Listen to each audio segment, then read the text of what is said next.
ahead. That's better. Everybody, we're here with the fastest man on the planet, the pro class in the ATV-MX. We're going to talk to the top 5 riders of today at round 7 in Briarcliff. George Davis is sitting here with me. He's going to take over the duties to help me make this happen. And thank you very much, George. How you doing? I'm doing great, Lenny. I'm glad to be here. Excited to talk to these gentlemen. What do you think about how the class is breaking down? These guys are just flying this year. Well, it's actually 5 guys flying, not just 2 as usual. So Right. This is really, really good. I don't know if Joel and Chad are starting to get nervous yet, but they're getting closer. It seems like it's a matter of time before someone else is on the top spot. Well, you got 4 guys riding Yamahas, and they're all teaming up with that poor guy riding a Honda. They definitely are. You know, I mean, come on, that's not fair, is it? But I think for many, many years it was the opposite, right? So maybe it is fair. Yeah. They're all beating up on Chad. Yeah, they beat up on Chad for quite a while. But hey, these guys, I believe in my heart that the game is being elevated. I know that Joel's on fire. I know that Chad's on fire. Chad's been doing some things to elevate his game, and Joel just stepped right in and stepped up the ladder with him. So did Jeffrey, Bryce, Brandon, all these guys. They're just doing things that most people never thought could be done on an ATV. Yeah, it's amazing. It's amazing. I mean, when you see how fast they're going, you really can appreciate that they're at another level. Yes, they are. So let's get this thing going, and let's get the people introduced to them so that we can let everybody know the fastest 5 men on the planet. Jeffrey Restrelli, in 5th place in the pro class. How are you, Jeff? Doing well. Yeah, we're here at a nice golf course in Ohio, and yeah, we're just here talking with my buddies and competitors and you guys. So yeah, just really excited to be here. How's things breaking down with your new team this year? It's going great. You know, just starting my own program. It's been obviously hectic, but it's been really good. So it's really exciting, and the bike's working well, and everything's been going well, and everybody behind me's been doing really good. So yeah, it's been a little bit nerve-wracking for sure, but it's overall been awesome for sure. I know that when we spoke in the past, you had some physical issues going on. How have those broke down for you, and have you got that all sorted out? Yeah, we got it mostly sorted out. I think that my endurance-wise, I'm better now than I've ever been in my career.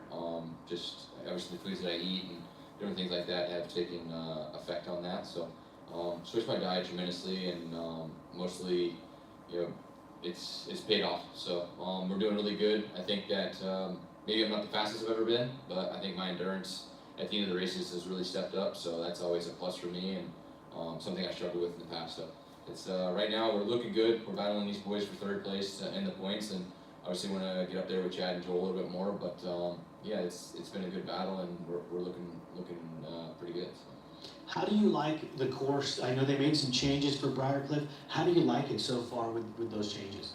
I think it's good. I think that they worked last week with us and made some changes to it. It's pretty good. There was some couple singles there that we were launching flat, and they kind of steepened those up a little bit, so we couldn't do that. And then today it seemed like the track was a little bit deeper and a little bit had a little bit more moisture in the ground, which slowed it down a little bit and made some kickers in the corners and some ruts that we didn't see last week. So I think the track's going to shape up really good for tomorrow, and should supply really good racing.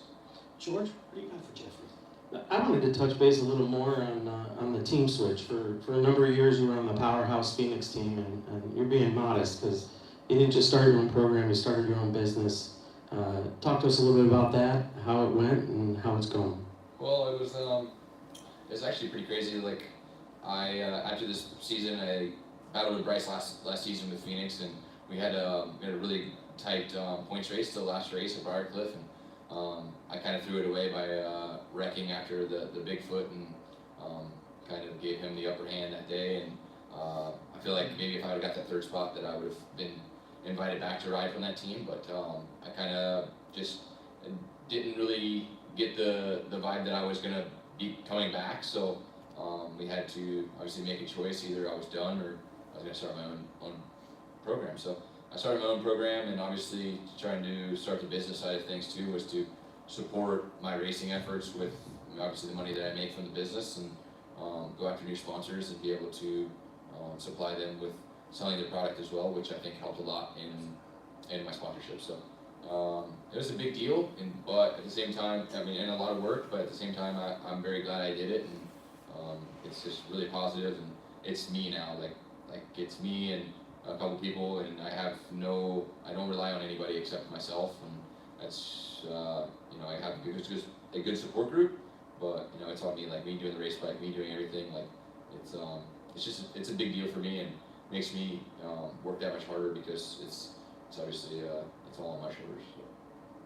So. And I guess probably one of the benefits of being on your own team is you get to pick your products, not maybe products that the team's telling you to ride. So, yeah. I noticed you're back with JB Racing. Sort of touch base on some of those relationships. Yeah, that was a big move for me. Like, I obviously never really wanted to leave JB, but of course Phoenix was on Walsh, and you gotta go where the team's going. So that's where I went, and that was like the first thing that popped back in my mind that I wanted to go back to, and obviously Baldwin Motorsports, I went back to him as well with my motors. So those are the two main things. The other stuff like CST and Elka, and those were already established for the past couple of years, but also Rath Racing was another one that's, Jennifer and Daryl, like, I wanted to go back to them because they did so much for me for my whole career. So it was a big deal for me to go back to JB and Baldwin and Rath for sure.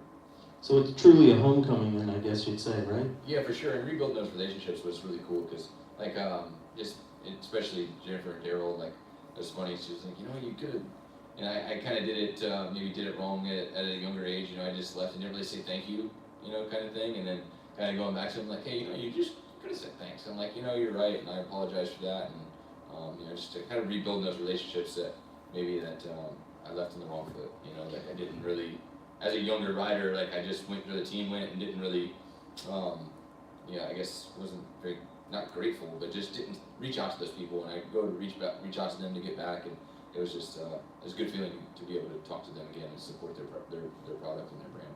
As a business owner and running your own program, you're seeing how important it is to take on that when you don't thank somebody correctly, to reach back and always be there for them. I'm seeing maturity and growth. Yeah, 100%. Like, it was a very big deal for me. Like, obviously when you have somebody else doing your program or riding for a team or something like that, it's you don't see those things like that. You just kind of I don't know, you kind of overlook it. So to go back and do my own thing, definitely had to rebuild those relationships, and it was good. It's a good thing for sure. So one last question, I guess. So what gave you that idea, right? Because the easy thing is to say, man, I lost my ride, I'm done, not my fault. What made you double down? I don't know, like, me and my wife were just talking, and I don't want to be done. I felt like I was, like, last year I came back from obviously having health issues and a lot of wrecks and a lot of injuries, and I felt like I wasn't done yet. Like, I felt like I had more in the tank, and I just told my wife, I was like, I'm not done. I cannot be done.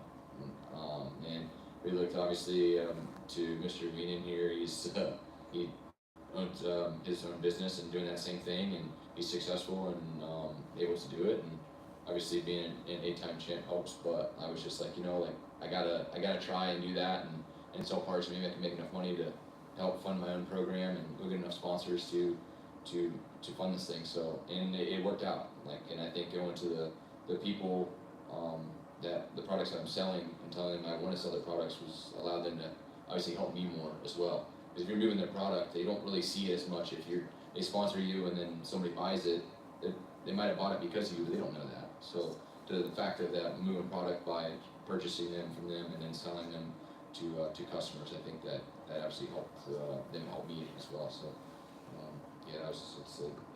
that's mostly why. I mean, honestly, because Chad set this platform and you see the success and you want to be part of that.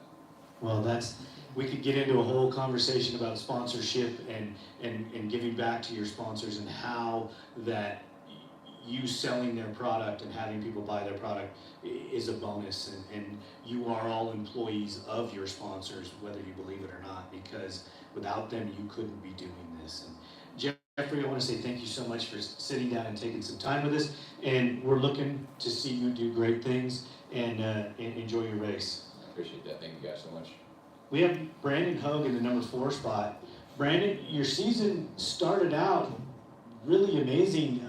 You had a great Daytona until some catastrophic failure happened.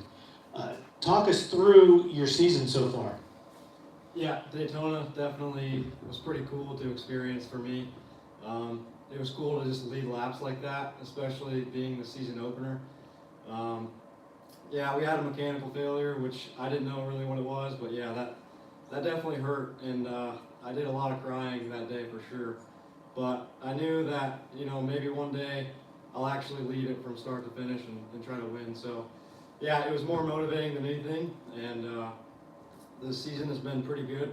My riding has been pretty good. It's been better than previous years, I think. It just hasn't been able to show at the races. So yeah, we're just gonna keep trying to get closer to Joel and Chad there really fast. So we're just gonna keep trying. Well, you had some good finishes. You've got yourself into 4th in the points.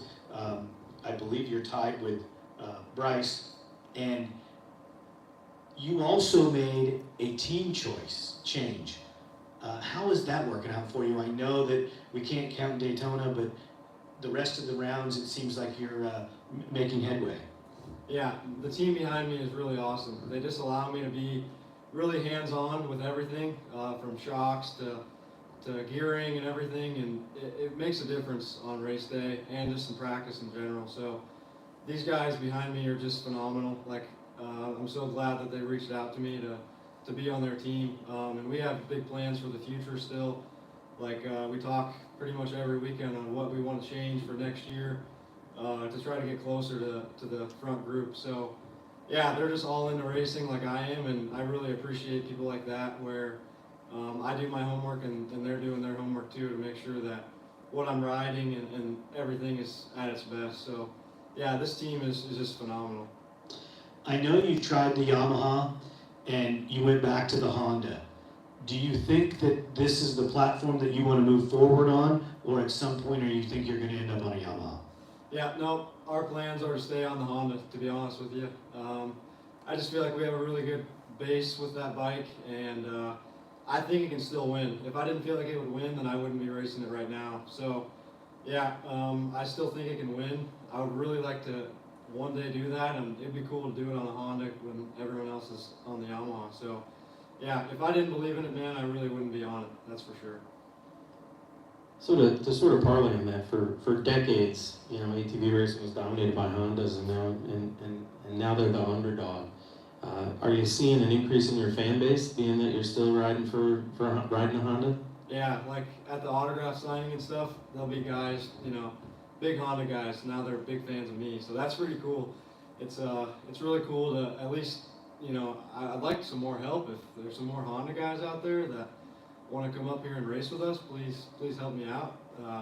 But yeah, no, it's really cool. It's cool to gain some fans like that. That is, because yes, Honda is an iconic brand, and they have dominated the series for so many years, and then Chad had to come and bring Yamaha, and here we go, right?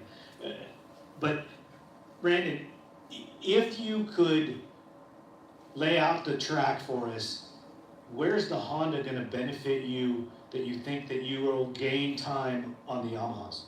Yeah, so I just feel like I can turn the bike a little better as far as if I need to break the bike loose, I can. The Yamaha is really hooked up, so if the track kind of dries out, maybe that can go in my favor. There's a really good like drift point with the Honda. It just turns super flat, so the Yamaha's got a lot of traction, and sometimes you can like over drift that bike. Sometimes it tips up, but I mean, these guys got their Yamahas figured out. So it's more just, man, we ride all pretty much the same.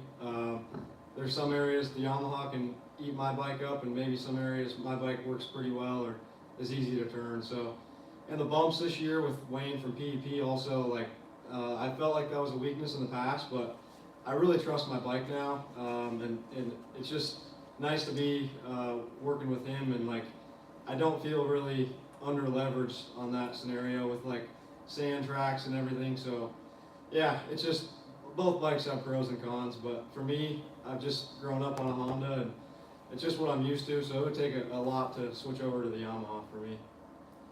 Not to stay on that too long, but you got a unique experience that you've been on both the Yamaha and the Honda in the last 12 months.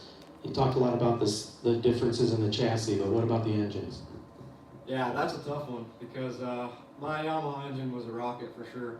I ripped some hole shots on that, but this year I'm ripping starts on my Honda too. So it's funny, they're actually a lot different power-wise, but somewhat the same, if that makes any sense. Like the Yamaha's got real good response with the throttle.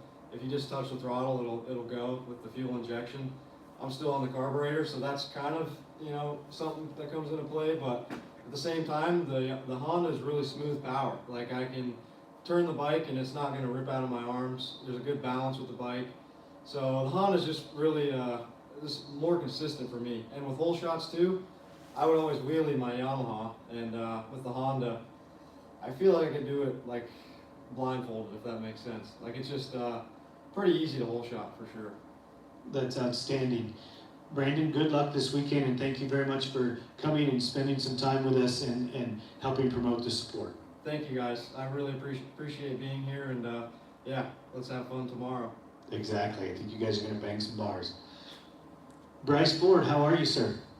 I'm doing great. I just want to thank you for having us in a live show. This is pretty cool to have. We haven't had one of these since I've been coming to the Nationals, so it's definitely a cool experience. And yeah, just thank you for everything and coming to a National. Yeah.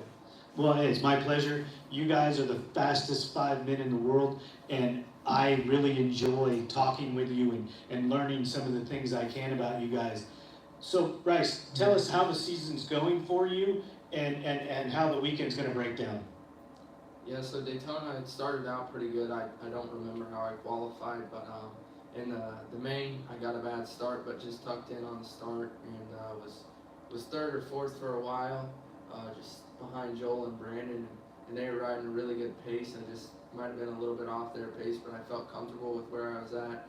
And unfortunately, Brandon had a little mechanical issue, and I was in second, and then the last lap, I just got lazy and got a little tired and made a mistake and ended up tipping over and getting fourth overall there.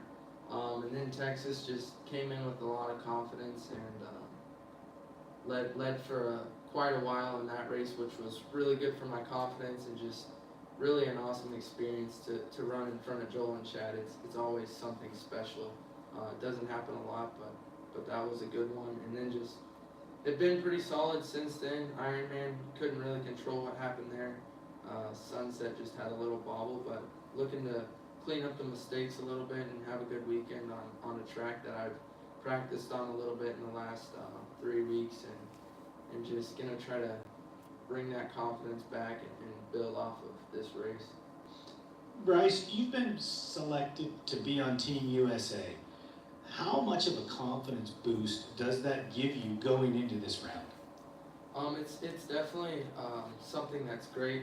I don't know if I'd use a confidence boost is the way I would say it. It's a little nervous because now I'm like, I don't want to get hurt, but I'm not thinking about that right now. It's an awesome experience, and it's something I've dreamed of since 2017. My brother went to Italy, and then I went to the race last year, and just the atmosphere there is crazy, and there's 3 riders in the whole U.S. that get this chance, and to be one of those guys, it's an awesome experience, and I just need to focus on where I'm at race by race, and then once we get to the end of the season, worry about the nation's race. You have 2 pretty amazing guys next to you. I think that they'll help walk you through it and keep you on track.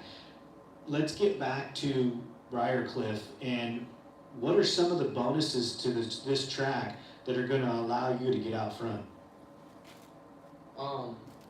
Just riding there, and I just like the way the track has been since I've practiced there a couple days. It's really fast, to be honest with you. It's a little scary at times, but it is what it is. I mean, I just like the track. I like the big triple. The track's pretty good. It's not my favorite, but we'll make it work. So to hear one of the fastest guys in the world say that it's a little scary, that's pretty impressive. So I for one definitely want to see what happens tomorrow because that's pretty candid, and we appreciate your candor. I wanted to touch on maybe a little more candor. I mean, Bryce, I guess they would call you the chosen one, right? Ever since you were a youth, you got the speed. You're starting to get the consistency. Tell us about what that pressure's been like. Being the one that everyone expects to finally be on top of the box instead of Chet and Joel. Yeah, that's funny that you say that because I feel like I'm the hated one sometimes, but it's been crazy. Just racing 250s, I won those 3 titles the one year, and just the amount of pressure it took to do that, and then I stepped up to a 450 and did pretty good in Pro-Am. I won that and Pro Sport, but it was definitely a challenge just going to a bigger bike and racing people that are really going for the win and really want to beat you. It was different for sure. And then my second year on a 450, I ran Pro Class, which was one of the gnarliest things I've ever experienced, just riding with those guys and just losing by 45 seconds and being like, man, I felt like I rode my best, and just, yeah, it's crazy. But I've never really felt like the chosen one. I've definitely felt like I've had some speed in my youth and amateur days, but just, yeah. Well, for one, I'll say that you would be my choice for Team USA. So, let the internet say what they'll say. You'll be there. Yeah, I appreciate that. I actually deleted Facebook and Instagram because I saw the comments and some of those posts were getting a little crazy, and it just sucks for me because I try to stay so positive, and I try to help out any way I can, and people can turn any positive into a negative, but we'll just keep my head clear, just doing what I'm doing, and just super excited to go to the Nations race. Well, you got to focus on your end of the year points. You're running third right now. There's 2 guys in front of you that you need to run down to get yourself on the top of the box, and they're not going to be easy guys to beat. I believe, watching some of the races and some of the videos that I've seen of you, that you have the speed to run with them. Is there anything that you would like to change to bring yourself a little closer to them? To be honest with you, I think my bike's just as good as theirs. It's capable to win. My fitness is capable. It's just the mindset when you're on the gate. You're like looking up to these guys 3 years ago and knowing that Joel and Chad are arguably the best to ever do this, and then you have Brandon Hogan, Jeffrey Rastrelli, and just many more. It's definitely stressful, and it's just the nerves on the gate. I didn't get to experience that just in the younger days of racing, and just going against these fast guys. It's crazy. Like when you're on the gate, it's a different feeling, something that I've never felt in any type of racing, like just any class that I've raced. So I just think the mindset I had at Texas was better than some of the last races, but I'm gonna clear my head and just go into this one knowing that everything's even for this 3rd place spot, and just see what we can do and trust my fitness, my bike, my suspension, and just let everything play out. So you're telling me that you're looking to dethrone the Kings? No. I mean, I am for sure, but I'm not going to disrespect those guys. They definitely spanked me a little bit this year, but Texas, I gave them a run for their money. But I mean, I have a ton of respect for Joel and Chad. They're crazy, and this year in qualifying, Joel's qualified like a second faster quite a bit, and it's just Chad's done great, and just the way they race is crazy, and just being behind them and even in front of them, you have to ride 110%, and I respect what they do. I'm working on it. I'm gonna do my best every race. I'm confident, but I respect them. That's outstanding. That's exactly the way you're supposed to bring it across. Thank you so much, Bryce, for spending some time with us. Good luck tomorrow. Keep your head down and stay focused. Yeah, thank you for having me, Leonard. I really appreciate it. I'm excited for the Nations race. And tomorrow's going to be a good race. I look to get a good start and just battle it out with these guys and have a lot of fun. That's outstanding, brother. Good luck.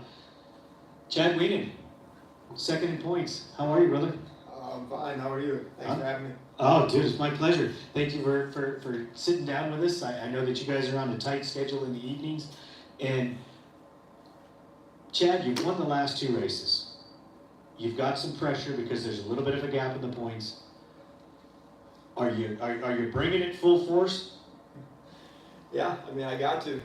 It's been a year of just some odd things that have happened. Not that I wasn't a big part of that, but I am the guy pushing the throttle, so I'm going for it. Just these last 2 rounds have started to play into my favor, and I've been able to ride to my full potential. And I feel it's time, a good time to start bringing it on and try to keep fighting for this championship. And we got a lot of racing left, so I'm pretty excited to see what we got ahead of us. How do you feel about the changes that were made to the track? You know, there were some changes, but it wasn't a drastic night and day change where it was a total facelift. I feel like it'll slow down in certain sections, and other sections it'll be just as fast. But you know, it's a track that we got to compete on, and I got to try and bring that good starting mentality that I had last year to get me out front. And that position is going to be so huge tomorrow, that start position, and I got to bring that to really contend for a win tomorrow. I know that a lot of people talk about age, and this is one of those things that your youth is coming out in you with the change in the diet and the way that you train. Are you getting younger? I'm definitely not getting younger, but I mean, I feel like certain things have gotten better in my program, and also I'm a guy, and I'm 37 years old, so I got to make sure I'm taking very good care of my body to be able to perform at a high level. And I've been really focused on that for probably the last 4 or 5 years, and noticing that when you get bumps and bruises, it takes a little bit longer to get healthy again. But honestly, I feel like my age is just a number, and I'm having a blast riding with the best guys in the world, riding motocross, and it's been my childhood dream, just to be able to do something I love, and this is my path, so I've been loving it. That's outstanding. So what do you got? So for me, the most interesting thing about the Chad versus Joel year after year battle is no matter what, every single year you both step it up. How are you able to do that? I mean, what are you able to do to find that extra second or quarter of a second, and then be amazed that Joel does the same thing? I mean, honestly, it's competition, and you strive so hard during the week, and just everything that you do, you try to be better at it every day. And I'm very in tune with my machine, doing a lot of the work on my machine and ins and outs, and I learn things, and I'm always trying things. I'm a guy that really doesn't settle for okay. I gotta push myself to the limit, and also it's a living for me, and it's a fun living, but it's also a living where you're providing for your family, and this is something I've been loving to do. But honestly, at the end of the day, I got to make sure I come off the track safe and go to my family. But it's a blast mixing it up with these guys, and just the competition that it brings with it. And any given day, one of these guys can step up and bring some special speed, and just have a race of their lives. And I feel like things are coming, because there's been a lot of really close calls this year where, for Brandon, having a great ride at Daytona, and one of these guys are going to step up and really bring it, and it could be tomorrow. We'll see. So a lot of your fans may not know this, but back in your youth, you were a pretty accomplished football player, and you actually gave up football for racing. Do you think that competitiveness has helped you in the ATV arena? Oh, for sure. And just I think the work ethic of the team sports and everything that goes with it, really it transitioned over to racing for me a lot, where a lot of riders, I mean, I love just going out and riding, but also putting in the work off the track is very important too, and having that high fitness. And the team sports are great with the camaraderie that you have. I really miss that part of it. But you have camaraderie with racing too. It's going out and riding with your friends, and the day ins and day outs of the grinds. But if somebody's there alongside you, grinding with you, it's a lot more fun. That's for sure. So not to shift gears, but you've been riding the Pillowcrest for many years. You've seen a lot of racetracks, a lot of promoters. Briarcliff, promoter Jeremy Osborne, a diehard ATV enthusiast. What do you have to say about that? Does that make this a special race? Honestly, like, I guess I really don't ever think about, like, you know, it being like anything different, but it definitely is with, you know, Jeremy being an ATV enthusiast, and his family does it as well. I mean, this is their backyard that we're racing on, so a lot of respect to them, and cool that they allow us to come, and I'm sure it's a dream come true for us to come the first year and then to get it back. You can definitely tell they put a lot of work into the track to get it ATV motocross friendly, and it's been a success, and I know that they promote a great event. You know, they put a lot of work into it, so it's gonna be fun to get back on the track again. That's outstanding. Chad, I got one more question for you. And you're an 8-time champion. Do you feel the pressure of those 8 championships on you at all during the season, for maybe some of your fans or some of your sponsors just expecting you to be the #1 guy? Not any more than what I put on myself. It's been, you know, it was my dream to win one. I never ever thought that I would be tied with, you know, 8 championships, a record tying, and I never ever shot for that, and I'm not shooting to try and beat it. I just try to be better and do the best that I can, and, you know, create a great living for my family, and enjoying the trip along the way. And you know, it's kind of like, I've been able to do a lot of cool things, you know, through racing. You know, travel the world, and it's just been a very cool experience. And, you know, honestly, the championship thing it doesn't weigh on me. I just feel like it's if I stepped away now, I'd be totally at peace of what I've been able to accomplish with my career. Over accomplished for sure. Do you think you could step away? I mean, eventually I'm gonna have to. I'm gonna age out, but honestly, I feel like I got some years left in me. I got another year of my contract next year, so I'm gonna reevaluate then. And you know, it's like one of those things. I'm kind of ready to chase after my kids and not have them chasing after me. But it's pretty cool for them to be around, and hopefully they remember some of the things that we've been able to do together, like go to the races and travel. That's outstanding. Well, you know, probably one of the best photos that I've seen in years is your kids and Joel's kids playing in the pits. Like that's pretty special. The guys that battle it out every single weekend, their kids are playing together. Yeah, I mean, they definitely like aged well. Like, you know, I don't think we ever, like Joel and I, we never talked like we were having kids or anything like that. It's just one of those things that just happened, and I think it's really cool because, like, our wives see things that they see together, and you know, they do so much for our racing, and they take so much weight, you know, during the races and the grinds throughout the winter, and it's pretty cool that they can share those moments together, the wives, and then the kids. Like, that's just the topping on the cake to see them have fun and the smiles that it brings with it. That's outstanding. Thank you so much, Chad. Good luck tomorrow. It's always a pleasure to have you, and I know that it's going to be an epic race. Yeah. Thank you guys. Appreciate it, and have a good night. Thank you. Joel Hetrick, you're the points leader, you're a 2-time champion, and I take it that you're pretty hungry because you've upped your game every year that you've raced the Nationals. Yeah, I mean, definitely have to race in the best in the world here. This year, definitely figured something out with the machine, and just did a lot of testing over the winter at the Decker training facility, and just feel really comfortable on the machine right now. And it's definitely shown. I've had some good results, and we're just gunning for more.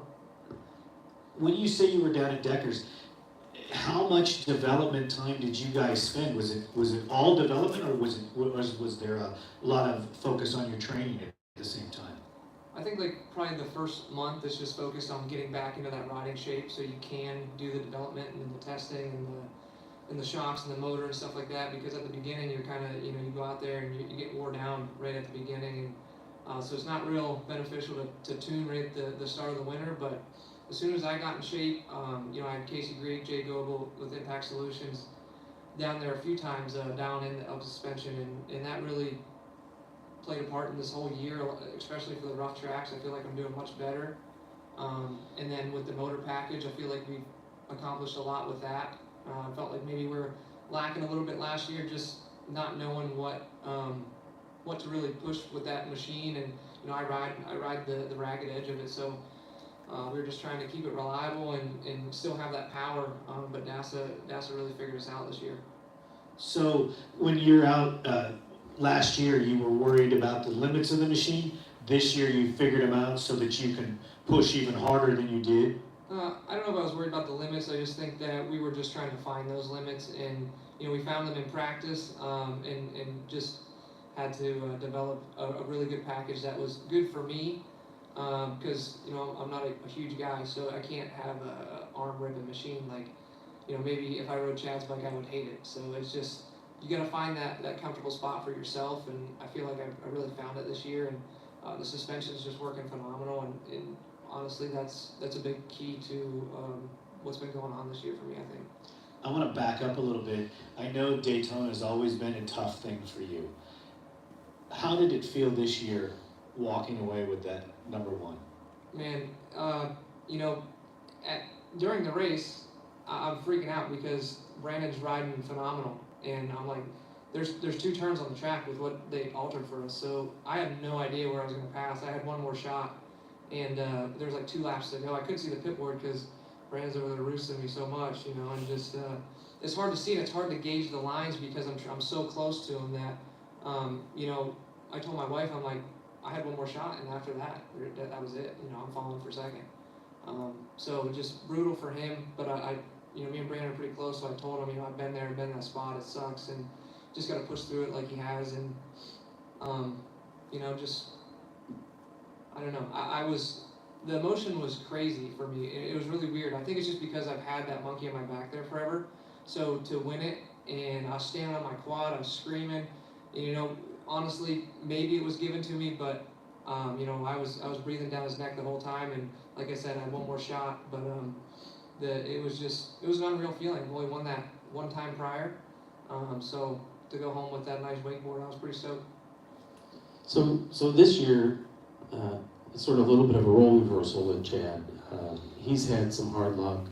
How does it feel to be the one in the driver's seat, the one with the points lead? How does that change your game mentally as you come into these final rounds? Man, it's a tough question because I just keep telling myself I just go out there and race how I do every weekend, and I've been ahead before and it's not worked out. So I know the points. Obviously, I do the math, but I just go out there to race to win, like we all do. And if I did anything else, I'd probably go slower. So I just got to do what I'm doing and stay focused and have fun doing it. How are you liking the changes to Briarcliff? From last year, it's definitely a little bit different. Like Chad said, not much, but it's a unique track. Growing up in Pennsylvania, riding clay, and I feel right at home. So I'm happy with how it looks. We did the track walk today, and I'm definitely confident on these tracks. So the way it developed today, it looked good. It was a little choppy in the turns, and everywhere else was kind of hard packed, and it was spongy, but it'll probably dry out even more, honestly, depending on what they do. But I'm happy with it. It's a good change. Jeremy runs a good show. Great guy, great family, and obviously it's really cool for him and for us to have a quad enthusiast be the promoter of this race. Are you going to race the Pit Bike Challenge? Probably not, honestly. Last year, Zach Decker about killed me, so probably not going to do it. I have a real bad knee that I tore up at Daytona in 2016 in a crash, and it's just getting worse. Age is not helping, and if it wasn't for Quad Cross the Nations, I'd probably get surgery this year, but that's where we're at. So yeah, I won't be racing the 90 race. I think a kid's gonna race my 90, but not me personally. How many races have you went overseas for? Just 2. So this is your 3rd one? This will be my 3rd one. Wow, it's quite an accomplishment to be asked to be on that team. And how are you feeling about it? Do you think it's going to affect your season at all? No, that's I don't even think about that right now. I got one goal right now, and that's all I'm worried about. When that comes, the time comes, we'll go, we'll race, and we'll do our best to win. But right now, like I said, there's one goal in mind, and that's to win motos. That's outstanding. George, you got anything else? Well, so Lenny, I find it really interesting that he's not going to sandbag. He's still going to go out there and try to win every race. That's pretty interesting. I thought you meant the 90, because I always get beat on the 90s. No. How much is the pressure, or does the pressure affect you? I know every racer has pressure on them, but having the point lead, like George was asking you, this is a whole new ball game because it's not the same as it was in the past. You are doing very well. You have a comfortable lead. Is there more pressure this time than there was in the past? I don't know if there's more pressure. There's always pressure. I mean, you go down the line and everyone's probably in the same boat.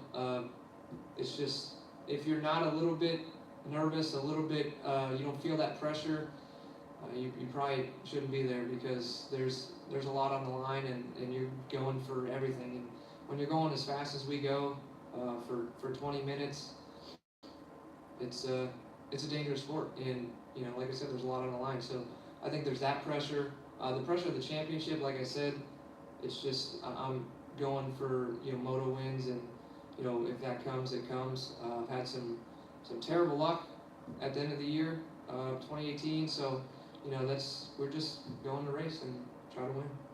Do you think your mindset has changed as you mature to put yourself in a better place? Yeah, it's pretty funny you say that. They call me Joel 2.0 this year. So I don't know if they think I'm changing, but mentality's definitely changed. I'm not so sporadic at the beginning of the race. Maybe I wait for the times that I need to, and I push when I have to. It's just my mind's like racing all the time, like 24/7. So when I'm out on the track, the years past, you've seen, I crash, or I'll mess up, or I'll have something happen to where I won't be able to come up and contend for a win, and that's where Joel 2.0 comes in.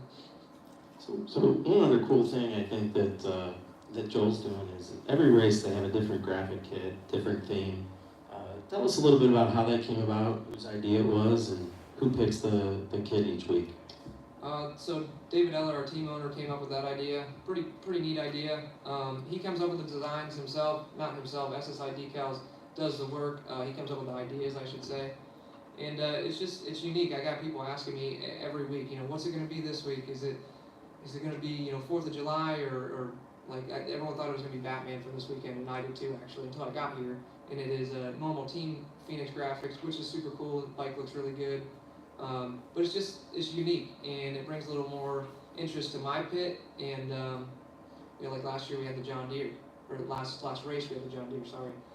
So it's pretty cool. It's fun for all of us, and it's fun for the fans to get to see that and get to wonder what it's going to be next. Well, that's pretty cool. I do think that is a excellent promotion tool to change the decals like that. Joel, I want to thank you so much for spending some time with us. I know that we've probably ran over a little bit for you guys.